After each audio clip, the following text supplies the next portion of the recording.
Hi, everybody. I'm Sean Britton. I'm here presenting today on financial health and wellness for EMS clinicians.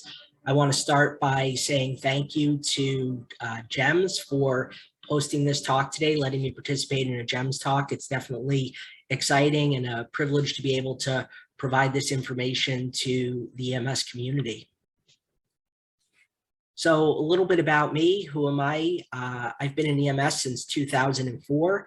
I've been a paramedic since 2008, as well as an EMS educator, and have been involved in EMS course development.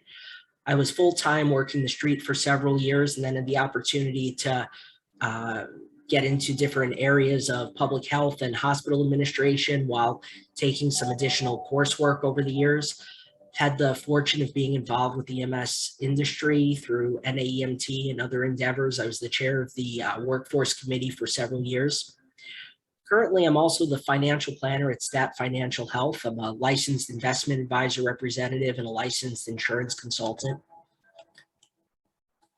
Because I am licensed, I do have to provide this required disclosure that I'm registered with the state of New York, but I am able to really serve clients anywhere throughout the nation with the virtual practice.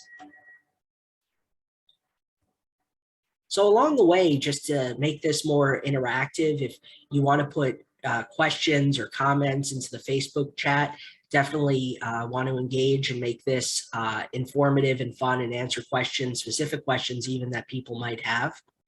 And I have to start by saying that finances are very personal. It's something that we generally keep to ourselves. We don't like to talk with others about. There are questions people have that they don't necessarily feel comfortable asking because they're nervous that they should already know. In many cases, most people are really overwhelmed by finance. They don't have a great knowledge of this. Which is why there are finance professionals. So it's perfectly normal for people to really have kind of a shyness talking about this topic, but it's also important because it affects people in many ways, which we'll go further into. I'd start by sharing a story. I recently worked with a client who had a long and distinguished career in emergency services. As a clinician, as an administrator, would never have any concerns or hesitations about making a complex clinical decision, assessing a situation, effectively managing an emergent scene with multiple patients, but found finance to be a little overwhelming, just a little too much to handle.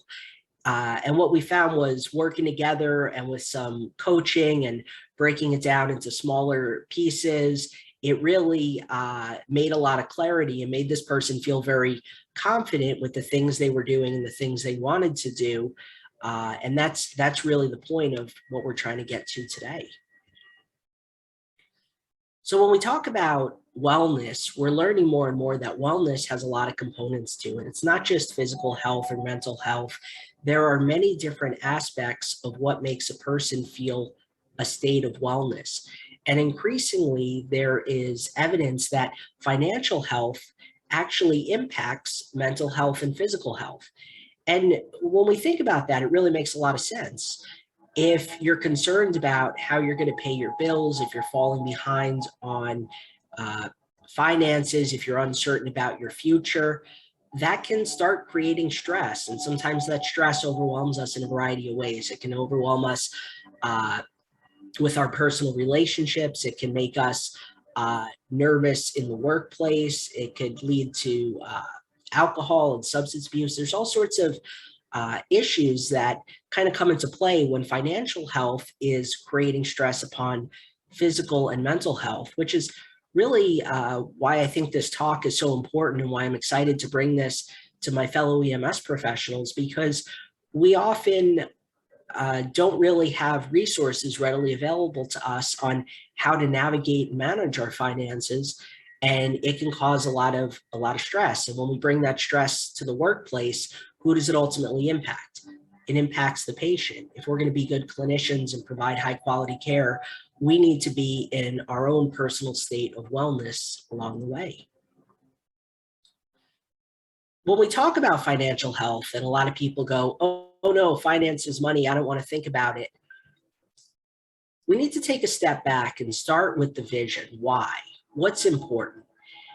Everyone has different values, and the values that are important to them are going to be what drives why they're interested in improving any aspect of their wellness. Maybe it has to do with family and loved ones. Maybe it's about a sense of security. Maybe it's a feeling of independence. Whatever a person values, that's going to help drive why they make the choices they make, or the things that they do, or the things that they want to do. And then from the values, it's possible to develop goals. Where do you want to be? Do you want to retire? When do you want to retire? Do you want to travel? If so, where? Do you want to help fund a loved one's education? All of these goals tie into the larger vision, the larger set of values that we all bring with us. Sometimes with this, people get a little overwhelmed. They know they go to work, they know they make money, they know they pay bills, but they don't really have a great sense of where it's all going to lead and where they're going to be when their working career comes to an end. And we know that sometimes a career comes to an end even a little sooner than we would like for it to happen. So within the components, within the larger financial health framework, there's really 4 components: spending, savings, debt, and planning. And they all tie together. One impacts the next. If you're spending more money than you're making, then you're not going to be able to have savings, and you're likely going to start to take on debt. Maybe you're good at saving some of your money, but you don't really know the best thing to do with it. It's sitting in a bank account, but you're not really maximizing everything that it could be used for. Then there's planning. Where are you going to be in the future? And have you properly prepared yourselves for any risks that can occur along the way? So let's start with spending. We live in a society where we need to exchange money for goods and services. And if we're working in EMS and that's our profession and our occupation, that's how we earn our income. And that's really the resource we have to be able to spend.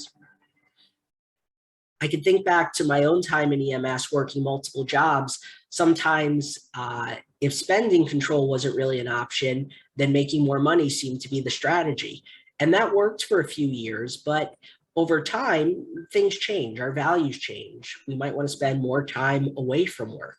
And that's where managing spending can really start to be helpful. One of the ways you can better control spending is to track it. Whenever someone wants to modify a behavior, one of the important things they can do is track their behavior. Nowadays, it's very easy to spend money, especially with credit cards.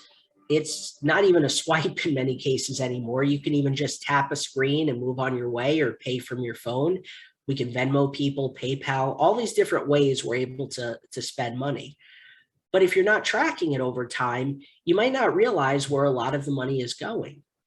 When you use a tool like the one you see here on the screen, where you're tracking where all the money is going over time and to what different expenses, you're better able to understand where it's going. And more importantly, does it align with your long-term goals, and does it align with your values? I know I'm guilty that whenever I'm working the road, I'm often grabbing a coffee on the go or making another impulse purchase, and it really starts to add up. But unless you pull it together and you really look at it in a format like this, you don't realize how quickly it is going right out the wallet or the pocketbook or the cell phone, or however else you're making payments. By the way, if you do like this budgeting tool, it's available for free through our website. It's something that's just open to the public. You can link in your accounts and make use of it. And really tracking your purchases over time can help you better align your spending with how you want to be spending. Some people find that credit cards or digital payments, it's just too easy to spend. It's become too easy. So some people have success going completely cash only. If you have the money in your wallet, if you're able to see it being spent, if you're able to touch it and feel it and have that visual representation of how much you started the week with and how much you have left as the week is going. That could be really helpful for a lot of people at reining in out of control spending. This is a technique that's worked for many people over the years. And if tracking expenses through digital payment isn't the best way for you, the cash only model can be really helpful. It makes it a lot more real. And there's some scientific evidence that when people are using cash for payment rather than digital payments, they actually wind up spending less because they're more aware of every purchase that they're making. Making one little change, and I've got the picture here of avocado toast because it's become kind of a meme. People say finance is easy. Why can't you just stop buying avocado toast and then you would have plenty of cash resources? And we know it's really not that simple. There are a lot of expenses in life we really can't avoid. If you have children, you need to pay for childcare expenses in order to be able to work. We all have housing expenses, we have utilities. But sometimes there are a few small things that we realize we can make that one small sustainable change. And over time, that can really start to add up.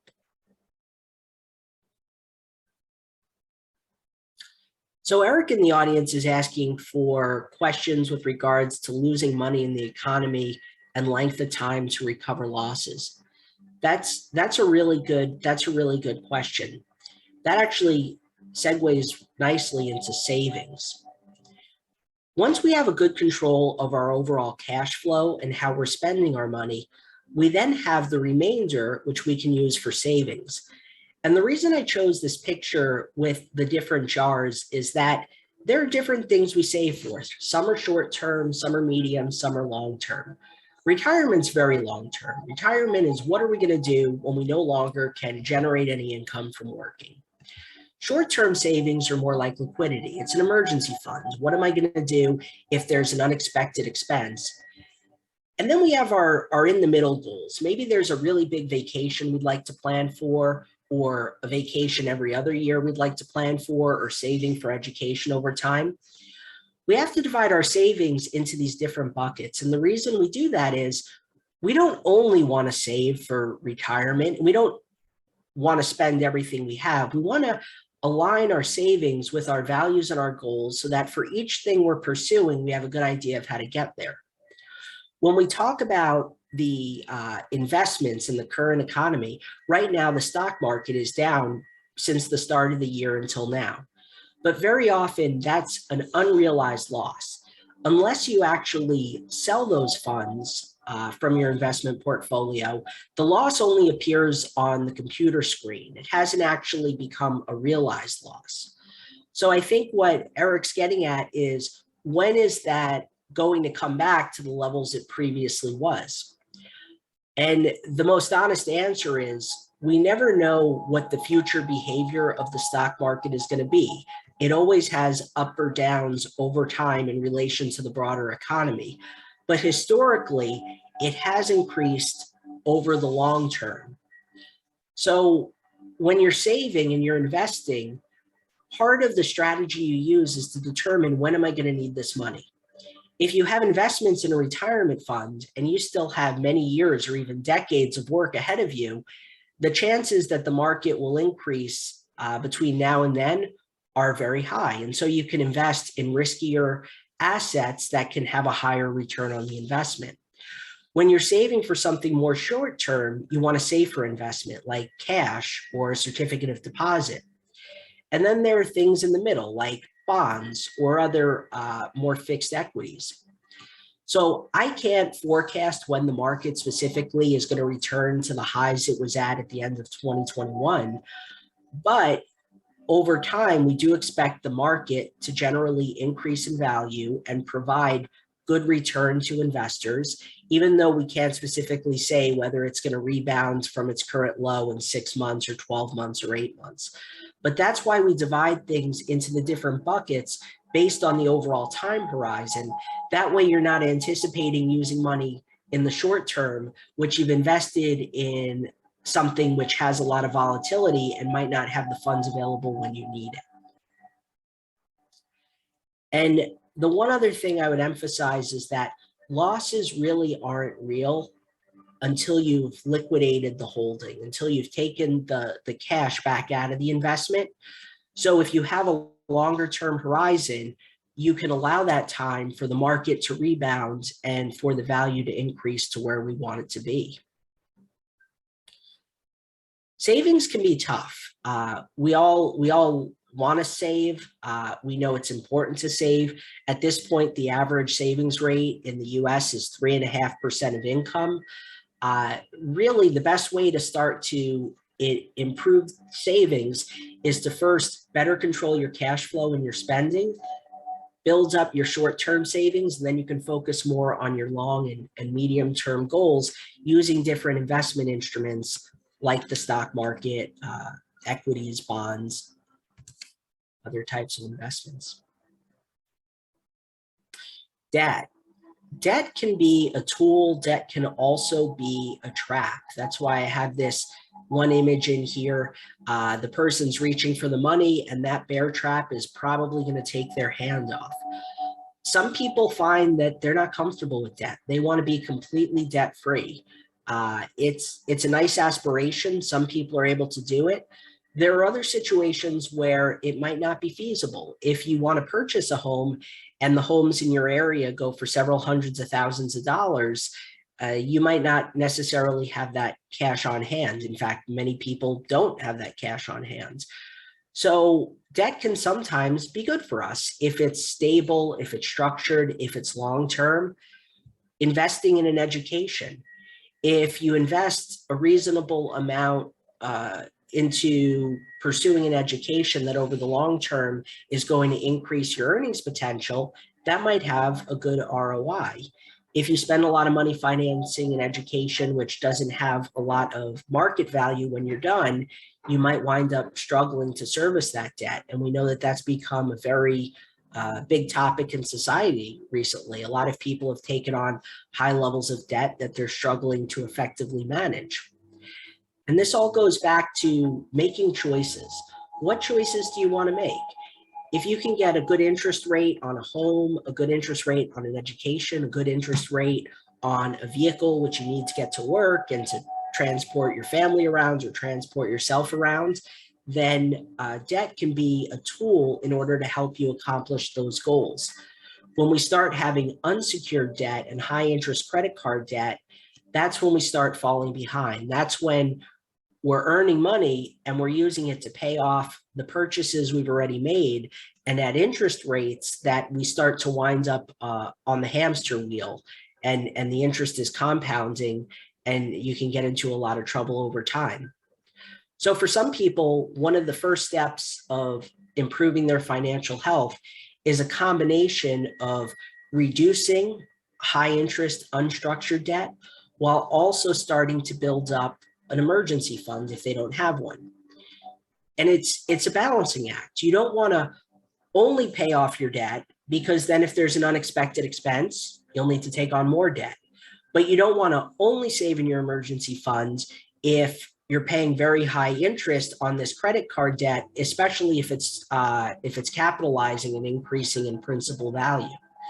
So part of a debt reduction strategy for a person who's fallen a bit behind is really often a split between building savings and reducing the debt, and figuring out the time frame on which that can occur, so that when there's an end date in mind, it's not just this indefinite cycle. You can have a better understanding, when can I get to the point I want to be, and tracking a goal and seeing yourself making improvements over time can be very fulfilling.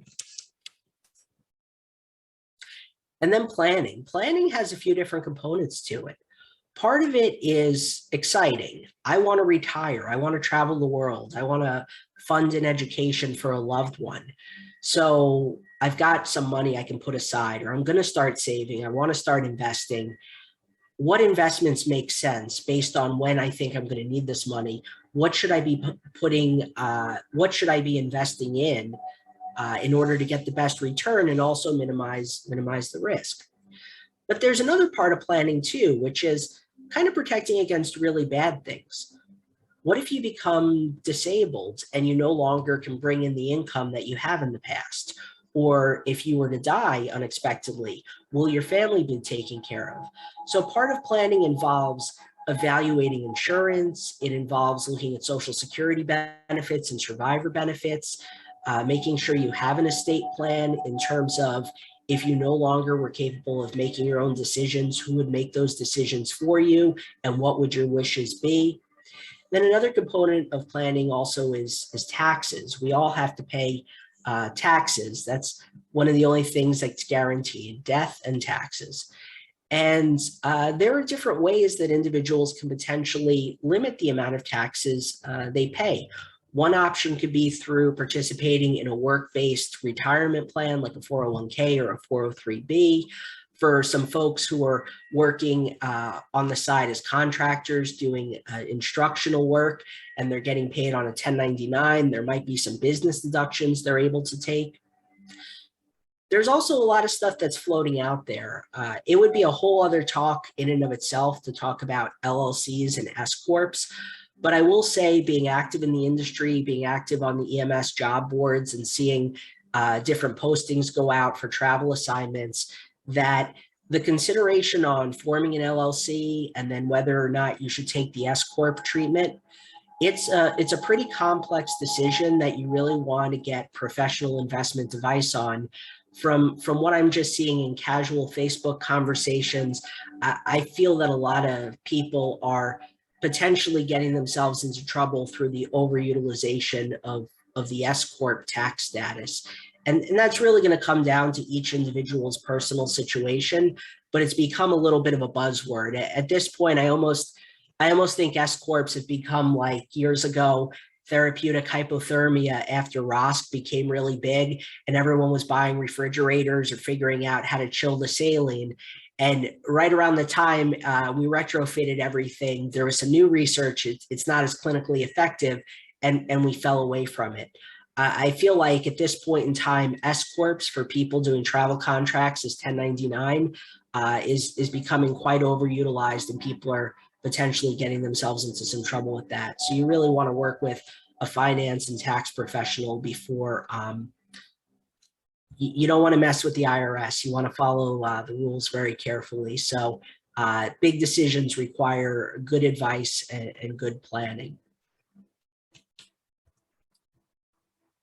And really, when we talk about planning, there's a lot of different components. There's spending, there's saving, there's investing, there's estate planning, there's taxes, there's investments, and rules. It's all rules, rules, rules. And people get overwhelmed by all the rules and all the different things that kind of they're bombarded with information.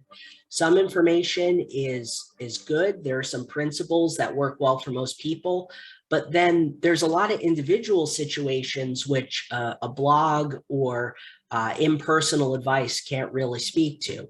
And that's where you really need things that are more custom tailored to you and your unique situation, preferably in a format that starts to be digestible. It's not over the top. It doesn't overwhelm you. It doesn't make you want to run away and say, forget this whole thing. And what I found is that organization helps reduce anxiety. Here on the right-hand side, we can see a one-page snapshot report. It's visual. It shows where you currently are, where you hope to go. It's the type of thing you can talk through and start to have a better understanding of where you stand. And as you have the organization and the understanding of what you're doing and why, that improves control. And if there's one thing I know about emergency care clinicians, we love feeling in control. We don't like feeling like something is existing around us. We want to take charge. We want to make our own decisions. We want to know where we're going. And so we want to be empowered in order to get to wherever that might be. Question came in about crypto. Is it worth it? This would fall under the category of a speculative investment. And from a very high level, the way you would look at something like crypto is it's still new. There's a lot of hype around it. It could over time evolve into a very mainstream currency. And so it could continue to go up in value as some people who were basically futurists and bought Bitcoin 12 years ago, and now the value has gone up. People see that, and there's a FOMO, a fear of missing out. I don't want to be left behind. But there are other things about crypto which haven't yet fully been vetted out. It's still not regulated. There's still issues about if you lose possession of it, if you no longer have the code to your wallet. And it also has some issues with the creation of it and the energy involved. So there's a lot about crypto we still don't know. And when there's something along those lines, it's speculative. There could be a really high reward, but there's also inherently going to be a lot of risk because there's still a lot of things we don't know about it. And with things that fall into that speculative asset class, if you have a good overall financial health and you want to make a speculative investment as a component of a larger comprehensive investment plan, then that could be something that might be an appropriate decision. Where I would be very wary, and what I would generally warn people about is you wouldn't want to go all in on something that's still unproven. The US dollar is a very proven, very stable investment. It might not have a great ROI, but we know it can be used for goods and services. The day the dollar can't be used, the whole society is collapsed.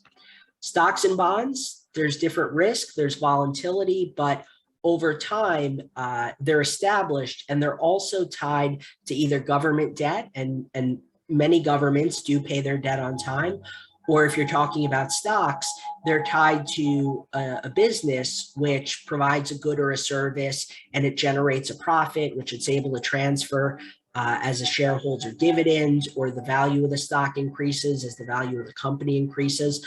So all of those more established investment vehicles are tied to very established processes. There's a lot of trust and credibility, and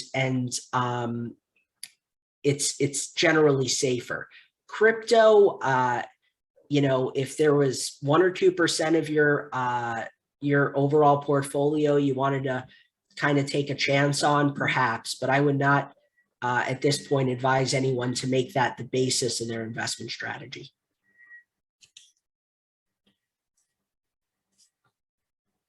And that brings me to the next important thing. If you choose to work with an advisor, there are benefits to working with a good advisor. It's really important that you work with someone who's credible. First starting place is always verify that they're licensed, and you can do that this website here. Everyone who's registered with a state securities office or the SEC is going to be in the SEC database.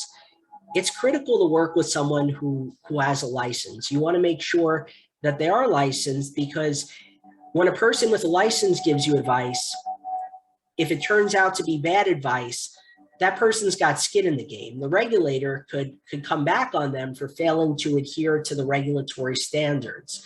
So working with someone with a license gives you an extra level of protection. The other important element is that a person who's licensed will very often be insured. And not that any financial advisor or planner would want to be sued, but if a person has insurance and they do breach their duty, and you've suffered harm as a result, the insurance provider could pay out to make you whole. So the other benefit of working with a licensed and an insured provider of services is that if they give you advice that turns out to have been, they didn't meet their standard of the advice they've given, there's now a mechanism that you could be financially compensated for the error on their part. So those are two really big benefits to working with someone who's licensed and insured. Is it also helps protect you if their advice winds up not being very good. The other important thing to keep in mind is financial advisor is a very broad term.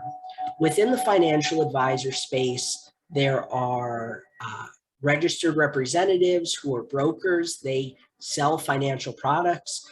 There are insurance agents, they sell insurance products. There are insurance brokers who help you purchase an insurance product by working with different insurance agencies. I'm a little biased, but I would always recommend working with a fiduciary who's very often a investment advisor. An investment advisor, someone held to the fiduciary standard, has to put the client's best interests first, and they do not sell products which they earn a commission on. And that's I just think so important, because when someone's financially incentivized to sell you a product that they're getting a commission from, it doesn't mean the product's bad. It doesn't mean that it might not be appropriate for you, but it's held to a different standard than the fiduciary standard. And the fiduciary standard is, I'm giving you advice, and this advice needs to be in your best interest. And if it turns out the advice is not in your best interest, you could come after the fiduciary for violating the standard of care.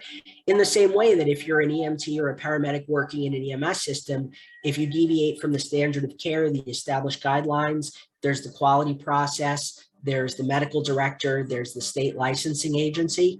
When you're working with a licensed individual, all of those safeguards are in effect to help make sure you're getting the best advice for your situation. So there's a question from the crowd. I'm interested in investing, but I don't have much money. I work in EMS, LOL.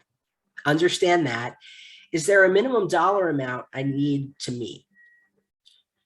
So that's going to vary based on what particular investment offering you're looking to get into. Typically, as a starting point, the first gateway into investment is usually if there's an employer-based retirement plan, like a 403B or a 401k. What's nice about those is it can reduce your taxable liability. It also, typically when these plans are set up with an employer, it might mean that there's not a minimum in place. So whatever from the paycheck you're able to start contributing, you could then start doing so. And a lot of organizations also offer either a match or a contribution. And in the case of a match in particular, it's almost like additional extra salary just for investing in your own future. So the first thing I would generally say is to look to see if you have an employer-based retirement plan without a minimum, which you can start contributing to, and if your employer has a match or a contribution. Once you're investing in that space, if you want to start investing in non-retirement assets, the first thing I would always tell someone is, before you start investing, make sure you have good liquidity. Make sure you have good cash on hand for an emergency, because you wouldn't want to realize a loss by being too invested in the stock market, which can go up and down with a bit of volatility, and then you have to take a realized loss in order to meet a short-term need. So if you don't have a lot of money, that's okay. Fortunes are made dollar by dollar. And unfortunately, a lot of the financial planning community or financial advisors are often looking for people with very high incomes or who already have a lot of investments.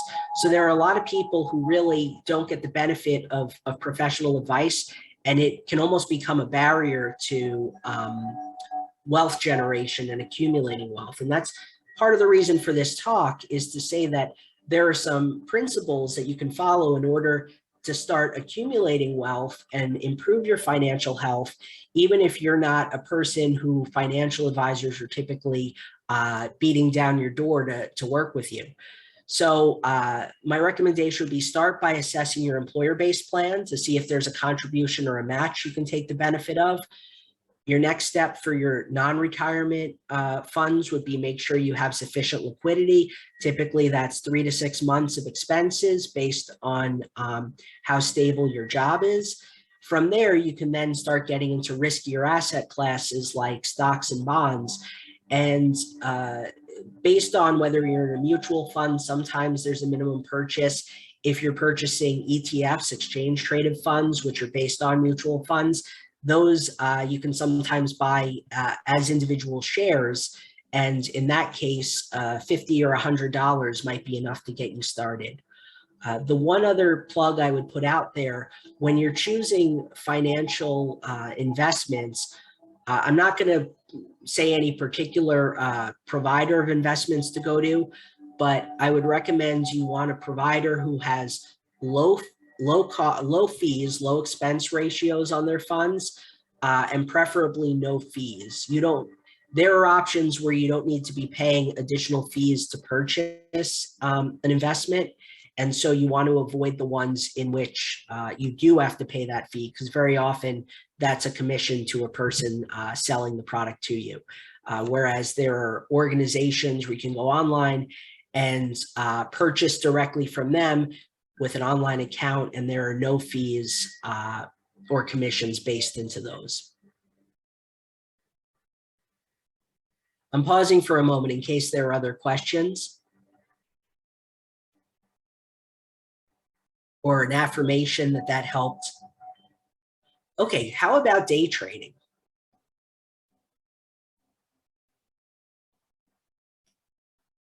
I'm going to quote my father.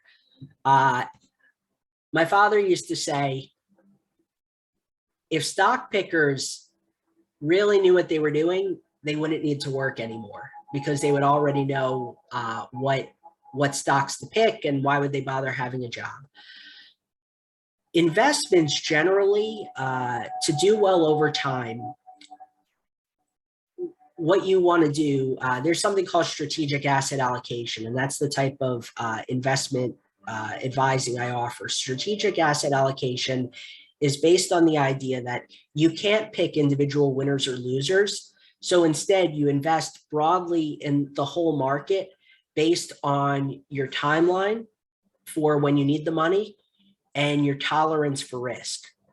And when you look at your overall timeline for investing and when you'll need the money, and your overall tolerance for risk, how much it can go up and down, that'll put you into a collection of stocks and bonds, which will generally track with the overall market over time and produce the best returns at the lowest level of risk.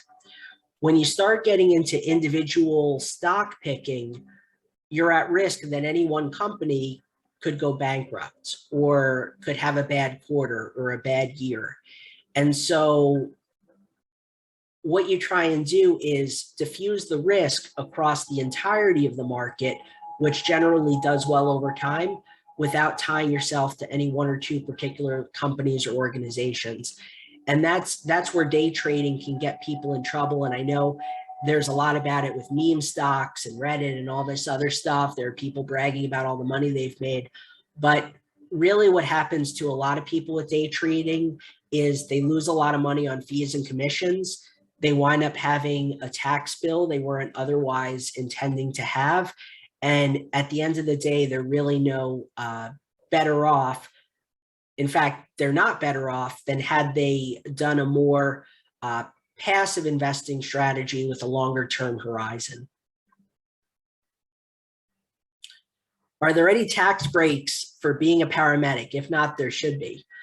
Well, the biggest thing that comes to mind, it's not necessarily a tax break per se, but if you have qualifying time with a public service employer and you have any student loans, until the end of October, you can submit your PSLF waiver request.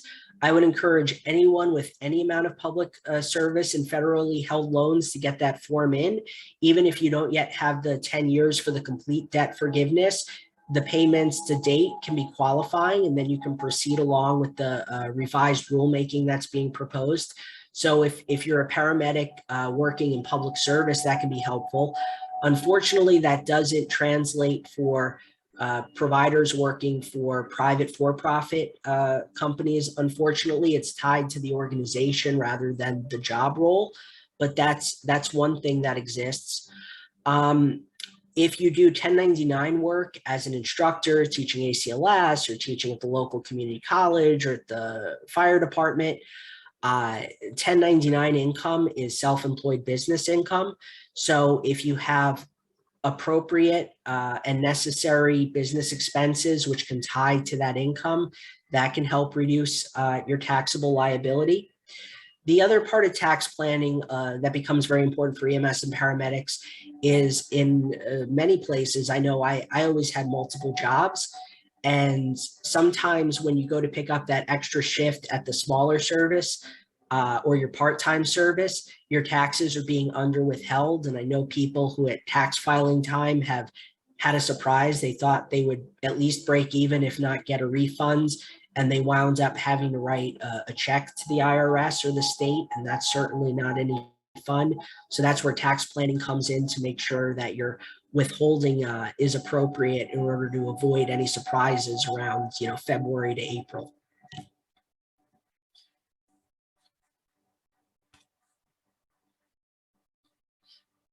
I'd love to connect with people. Part of the reason I'm doing this talk is I'm a paramedic. I've developed this skill set over the course of the past few years through coursework and licensing exams. I want to be a resource. I'm on Twitter. I've got a Facebook page, LinkedIn. There's a website as well. It's more fun to have a conversation. If you have a question, tweet it at me. If you're thinking it, if you're curious, there are probably many other people who are as well. I can't get into specific, I can't, on Twitter, I can't get into a person specific nuts and bolts, but general principles, general questions about the deadline for the PSLF, general questions about tax withholding, about retirement accounts. I'm very happy to interact and be a resource to the community. I want to pause for a moment because there already have been a few questions, which is awesome. This is an engaged group, so I'm curious if there are any others.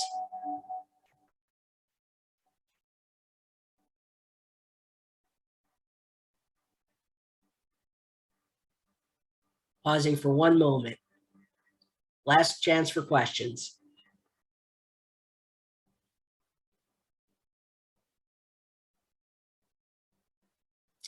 Well, if you follow me on social media on any or all of these platforms, I'm always posting general info about the economy, the financial markets. I write a blog post from time to time. So really would enjoy interacting with people. That makes it a lot more fun.